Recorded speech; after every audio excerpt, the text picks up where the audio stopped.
Hey guys, this is Camera 37, and today I'm going to show you all of my chemicals that I have in storage. I was going to do a glassware video today, but most of it's all dirty, so I'll have to wash it all and then put it back to show you. So, starting with the acids, not very many. This is sulfuric acid. I just have a little bit left, but I have a big jug that I keep, and then I transfer it into this.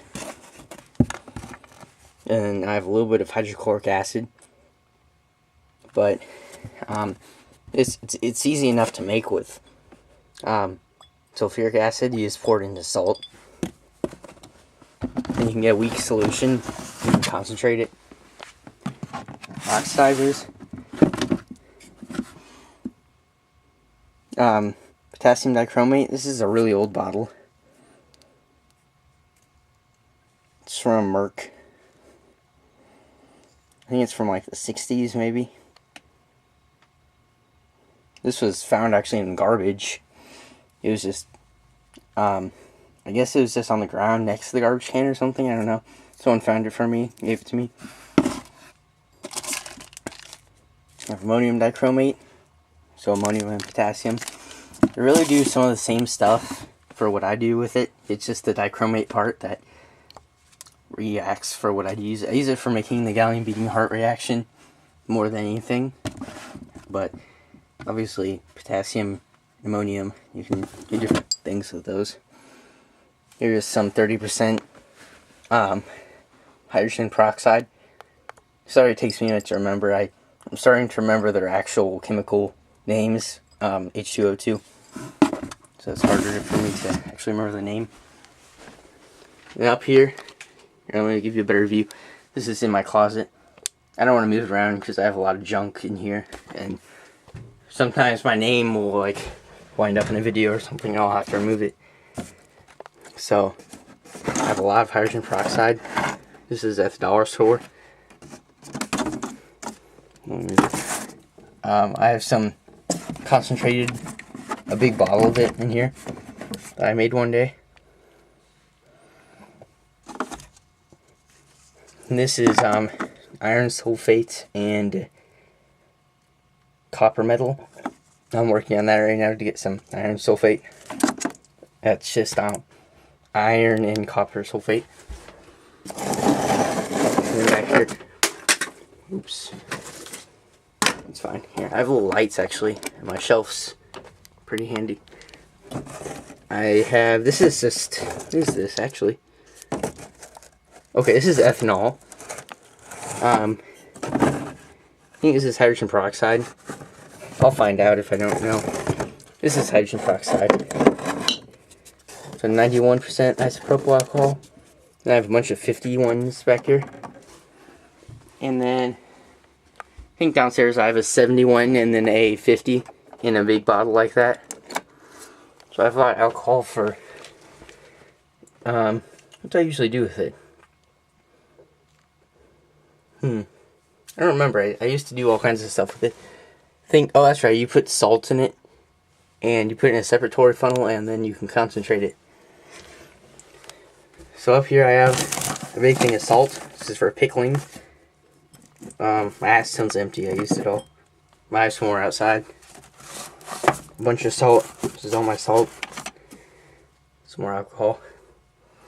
Oh, here they are. I have 70% in my 91. Or no, 50% and then 70. Sorry. Have some aspirin.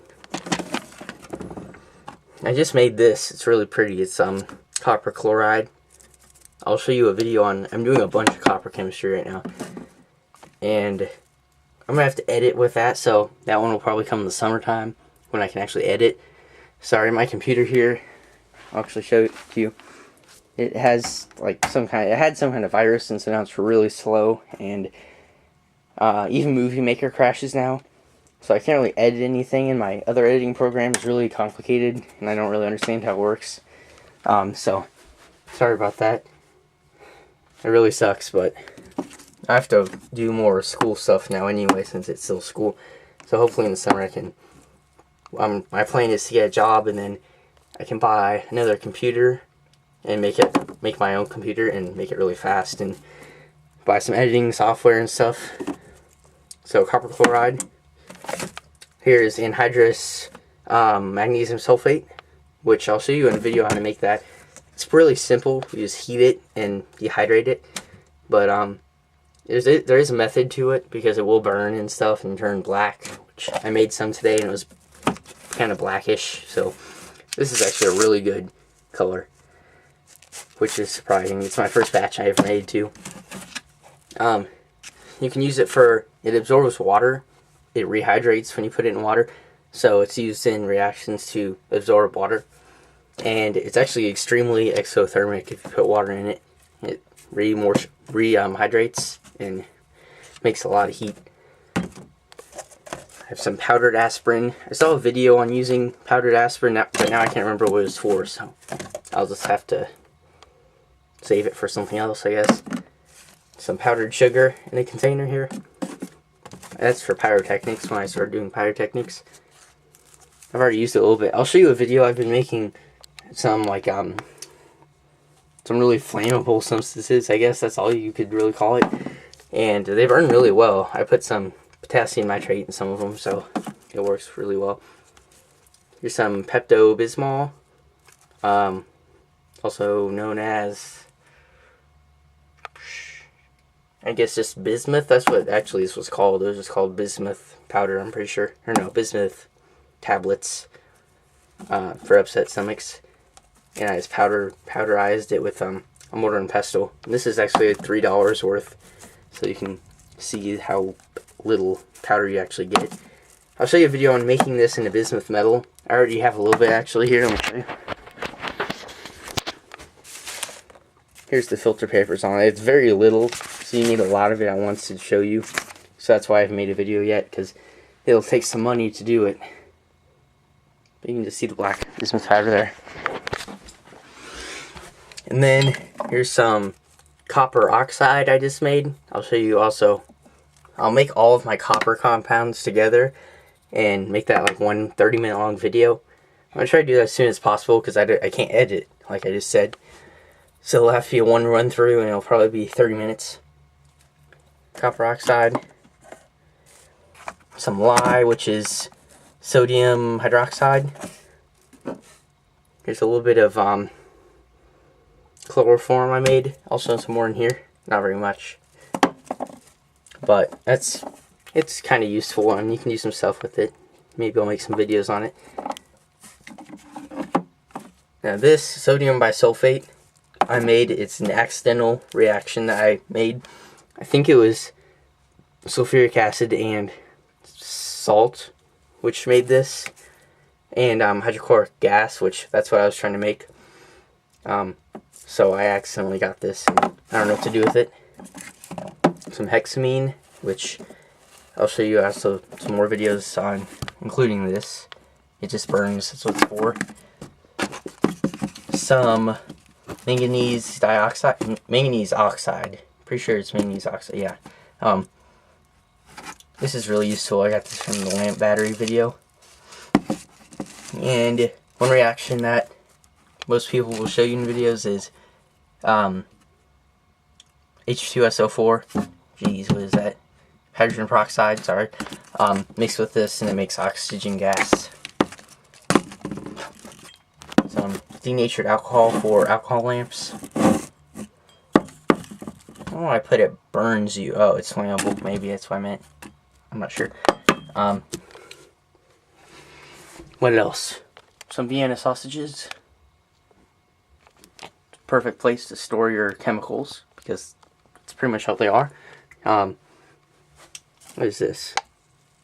I don't know. It's something. Copper sulfate something. Oh, sorry. I didn't show you in the drawer. I showed you the oxidizer. I didn't show you this. So, here's my thing of copper sulfate. I just put it in a Greek yogurt container. And this is all of what I have. So, it's a fairly big thing.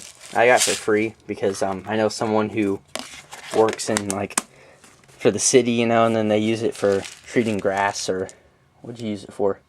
Ponds. They use it for killing moss in ponds. and sometimes they just throw it out because it spills or whatever, and also it's kind of turning white from being in the air. But it's still really useful. You can still use it. This is my magnesium sulfate, otherwise known as Epsom salt, you know. I think it was $5 for, I filled pretty much almost this whole bag, but I used it a lot for, just in reactions. Sorry about that. This is baking soda. This is powdered sugar, I'm pretty sure. Or maybe, no, this is baking soda too. A lot of baking soda for acid spills. And also making copper bicarbonate. No, copper carbonate. It's really, that's how you make it. Or that's how I make it with baking soda. And also that'll be in my video too. Here's my new hot plate I got for Christmas. I guess it's not that new, but I haven't showed it to you yet, I don't think. So I guess I will now. As a stirring and heating. I got this from United Nuclear for $115, I'm pretty sure.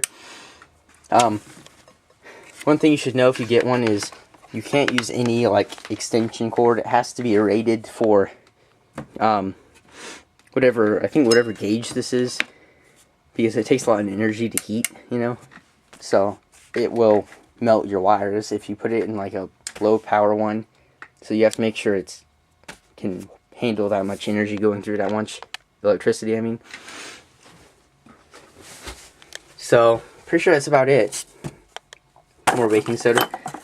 I have a lot of chemicals downstairs too, but pretty much the same stuff you've already seen, you know. Got some salt and some baking soda. I'll show you I'll show you all of my glassware sometime soon, after I wash it all. I bought from Home Science Tools that giant kit, the $250 one. It comes with so much glassware, and it was really worth it. So, you'll see all that. Got a lot of beakers and stuff, and little beakers.